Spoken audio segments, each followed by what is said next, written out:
Does race matter in America? Many people say that racism is over in America, and that we've seen the error in our ways, and that anything to do with someone's treatment cannot and never will be based on somebody's skin color or race anymore. But is this statement really true? Many people say yes, while others say no. In order to understand the statement, we must look at racism as a whole. What is racism? According to the Merriam-Webster Dictionary, racism is a belief that race is the primary determinant factor in human traits and capacities, and that racial differences produce an inherent superiority of a particular race. Or to sum it up in layman's terms, racial prejudice or discrimination. But just defining racism and looking at us now does not give us a full picture. Many who say that racism is over in America say that racism was a thing of the past and only happened a long time ago. But how far back does racism go in America? In order to find out the first instance of bias against somebody on their skin color, we have to go as far back as 400 years ago, before America was even considered to be its own independent nation. On July 9th, 1619, before the American Revolution was even conceived, racial discrimination began in the form of early slavery. In those days, slaves were also called indentured servants, but when 3 indentured servants, 2 white, 1 black, had escaped and been captured, the white servants were sentenced additional years of servitude, while the black servant was sentenced for the rest of his life, becoming America's first slave based solely on his race. As the years went on, racism in America moved past solely the enslavement of Africans and instead moved towards the indigenous populations of the Americas.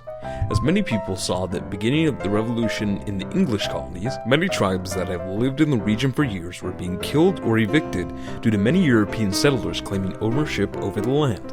This led to many disputes with the European colonists and eventually all-out war between the various native tribes of the Americas and various countries that have staked claim of the land. These wars led to a lot of citizens in the colonies to believe that Native Americans were less intelligent, savage, or primitive, and even worthless or inhuman, based solely on their race and skin color alone. This kind of mentality assured racism would continue in the following years, as many stereotypes were introduced for people that were not whites. One of these stereotypes was birthed during this period of time, and it was called the brute caricature, which applied to African and Native American peoples.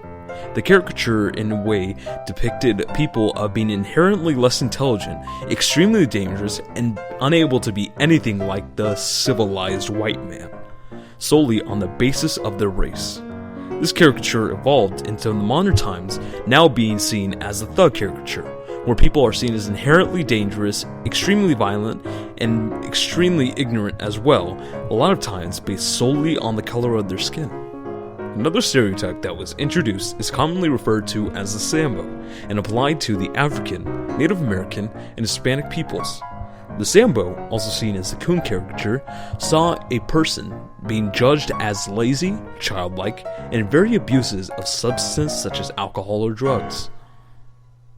Through these stereotypes and caricatures, racism was embedded in America before the U.S.'s birth. As the nation grew wealthier and more powerful, a movement began and attempted to get rid of a majority staple of racism in America. The movement was called abolitionism, and their goal was to end slavery, a major part in the developing nation's economy. This movement was supported by a politician named Abraham Lincoln, who became the nation's 16th president in March of 1861. This election led to several southern states seceding from the Union to become their own nation to ensure the protection of racial slavery. This protection was necessary in the eyes of the states due to the research that had become a very early idea for societal theory commonly known as social Darwinism. The research had proven that other ethnicities were all intellectually inferior to the white man and that they would never be equal to whites. The brute and Sambo caricatures were seen as scientific fact to the seceded states, causing many Southerners to claim that slavery was the only solution, since the white man could act as a mentor to the inferior races by putting them to work and taking care of them. Although the Confederate States were often seen as worst in treatment to African Americans due to slavery, the United States were seen as just as bad to the people of color. In March of 1857, the United States Supreme Court unanimously ruled that all blacks, slaves as well as free, were not and never could ever become citizens of the United States. This kind of ruling made it official that African Americans would never be equal to whites in both the eyes of society and the eyes of the law in the 19th century. When Civil War broke out between the Confederate and United States in 1961, it was only considered for white men to be able to enlist in the United States Army, only allowing for African American troops to be permitted to enlist in very special cases and with a much smaller budget for funding at the end of the war.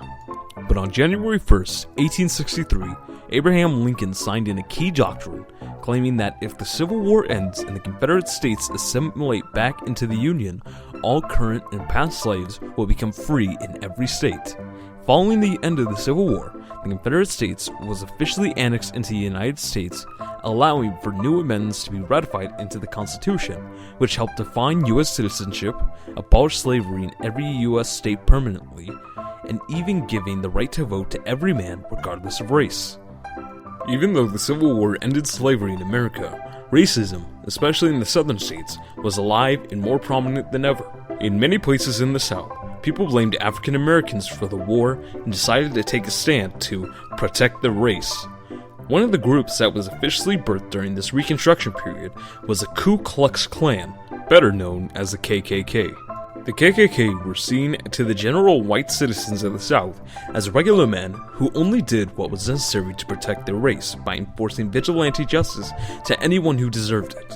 But to their victims, they viewed them as monsters who publicly tortured and murdered people, often based on their race alone.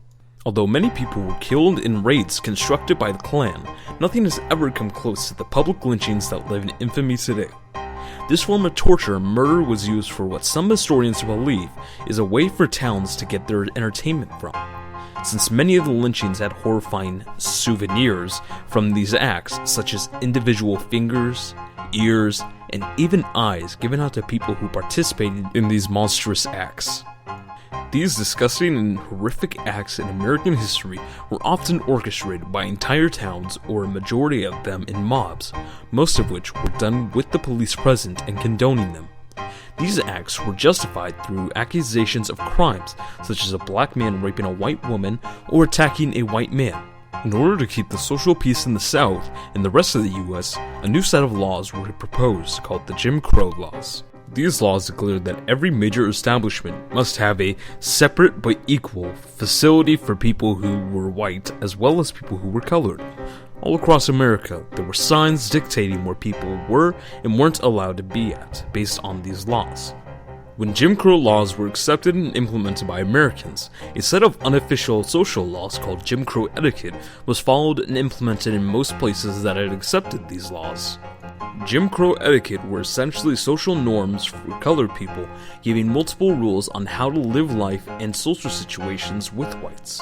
Examples of some of these rules were black servants and whites were not supposed to eat together. If they did eat together, whites were to be served first, and some sort of partition was to be placed between them. Blacks were not allowed to show public affection towards one another in public, especially kissing, because it often offended whites. A black male could not offer his hand to shake hands with a white male because it implied being socially equal.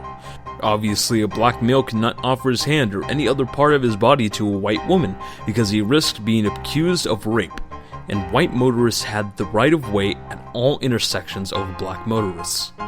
These social normalities reinforced the idea that in all social situations, whites were at the top of the food chain, letting many to believe that other races were inferior in most ways.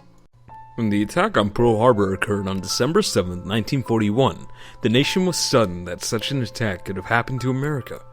As a response to it, many white citizens were panicked, causing an executive order to be passed demanding that any person of Japanese descent be put into internment camps in order to prevent another attack. After this order, people all over the nation of Japanese descent were given the order to leave their homes and relocate to small internment camps, oftentimes with families, and being forced to leave most of their possessions behind in houses that weren't able to be returned to until the end of the war. This executive order has now come to live in infamy as the basis of race has caused the detainment of people and even given way for people to be attacked by others. In multiple cases, there were attacks on Japanese and even people of other Asian descent by many who said America was just for the white. When Japanese American citizens arrived in the internment camps, most were faced with poor conditions and extremely small spaces closed off by fences and armed guards. In order to prove themselves as supporters of America instead of the Japanese Empire, about 3,800 men from these internment camps signed up for the American Army and became the 442nd Infantry Regiment, and one of the most decorated units in U.S. military history.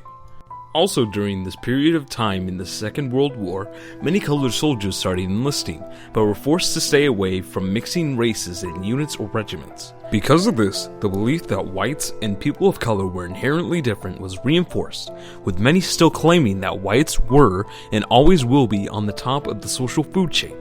In an attempt to make a name for themselves and show that race did not determine skill on the battlefield, a group of African American soldiers enlisted and applied to become pilots for the U.S. Army Air Corps. This was controversial for the time, as many viewed the role as a pilot for only white soldiers, as many still claimed that whites were more intelligent than colored people. In March of 1941, the First Lady Eleanor Roosevelt inspected the pilots' performances and allowed the men to serve in the war as bomber pilots. The men became the 332nd Fighter Group, better known as the Tuskegee Airmen, and went on to have many bombing runs in both the Pacific and European front of the wars. The group were some of the best pilots of the nation and helped pave the way for the removal of the misconception that whites were inherently better than colored people in all skills. Although the group helped for equality potential in the Army, colored society was still under the control of Jim Crow laws and Jim Crow etiquette. As many people have been taught, Rosa Parks was the first African American woman who refused to give up her seat to a white woman on the bus. She was arrested and is commonly seen as the beginning of the Civil Rights Movement, but this is not completely true. Before Rosa Parks, African Americans were fighting for civil rights since the end of the Civil War. A movement began in the 1880s under the leadership of Booker T. Washington, claiming that although the law claimed that every man was equal, society had painted a much different picture, not allowing colored people to vote in some areas through the means of lynching men that tried to vote, or having voting tax in poor areas, and literacy tests that demanded the names of every vice president and Supreme Court judge in all of American history. This treatment eliminated people of color's voices in the government and was used as what many whites described to keep them in their place. After the murder of the young Emmett Till, many people of color decided that something needed to be changed in America, causing much more activity from the NAACP. This event essentially marked the beginning of what most people call the Civil Rights era. This era saw people such as Claudette Colvin, a woman who refused to give up her bus seat and was considered being the face of the NAACP, Rosa Parks, a woman who also refused to give up her seat on the bus and ended up becoming the face of the NAACP's bus boycotts and protests, Malcolm X, a Muslim minister and a major leader in the Civil Rights Movement, and Martin Luther King Jr., a Christian preacher who became the face of the entire Civil Rights Movement. These four individuals essentially helped shape the majority of the 1950s civil rights movement. Claudette Colvin refused to give up her seat about 8 months before Rosa Parks famously did the same thing, causing many people to start boycotting and protesting at bus stops against the segregation laws. The movement lasted for over a year and caught the attention of the entire nation. In response, there were multiple protests, such as sit-ins demanding votes of African Americans not to be restricted as well as segregation to end. During a march for black votes led by Martin Luther King Jr., police viciously attacked the group, causing much more racial tension across the nation, resulting in many more protests and even race riots. In response to Martin Luther King Jr.'s rising influence among the people with his use of peaceful protests and non-violent resolutions with police, the FBI stalked King and invaded his privacy through checking every aspect about his life personally and even bugging his phones and home. Their goal was to terrorize King, implying in many threats that were sent to him that he should commit suicide. Eventually, in April of 1968, Martin Luther King Jr. was assassinated, causing many incidents across the nation through people being angry about the assassination. Eventually, after seeing the death of the face of the civil rights movement and the assassination of Malcolm X the year before, the movement died down, but ridding the nation of official segregation in all facilities and voting restrictions that had plagued people of color through the action and protests beforehand. Even though segregation had been ended in America, the use of race as a determining factor was still used. In 1970, the Supreme Court ruled against fixing racial quotas, but instead upholding the ruling of using race as a determining factor for school admissions. As time went on, in April of 1992, LAPD officers were filmed beating a man named Rodney King viciously and then arresting him. The officers were then taken and charged with the use of excessive force, but when all officers were found innocent by an all-white jury, a massive race riot broke out in LA, lasting for 5 days, causing $1 billion worth of damage. 9 years later, on September 11, 2001, the nation was attacked by an Islamic extremist group known as Al-Qaeda, resulting in 3,000 deaths. This attack stunned the nation and indirectly started a new stereotype for people to be aware of: the Islamic terrorist. This stereotype surrounded people with heritage in the Middle East and people who were belonging to the Islamic religion. Many people began labeling Muslim and Middle Eastern people as terrorists, claiming that they were all hell-bent on bombing and destroying America. This stereotype still lives on in America socially and officially in some other places through the use of racial profiling. A big issue dealing with race in the 21st century America is immigration laws dealing with border control. In many southern states such as Texas, Arizona, New Mexico, and California, immigration policies have been changing for the purpose of stopping illegal immigration, but these policy changes are seen as extremely controversial, as in these states, illegal immigration tends to focus on people of Hispanic descent. Arizona, for example, is known for harsh policies in an attempt to prevent illegal immigration, such as allowing police officers to demand proof of U.S. citizenship from anybody and detain anyone who fails to provide proof. Many people say that this is seen as racism in America, since these policies are only in the border states of Mexico, instead of also applying to Canadian border states. This kind of mentality can be seen in places such as Arizona, since many people claim that the policies are extremely unfair to people of Hispanic descent in both the way that they are written and the way that they have been put into practice. But does race not matter in America today? Through all the events dealing with race in America, have we as a nation gotten to a point where race doesn't factor into an individual's treatment? Through the practice of slavery in America, to the brute and savage stereotypes introduced to the Native American people, to the Japanese American internment camps, to the Islamic terrorist caricature, to the policies on illegal immigration, race has always played a major role in our country. But have we, in America, come far enough that race does not matter in a person's value? Does race still matter in America?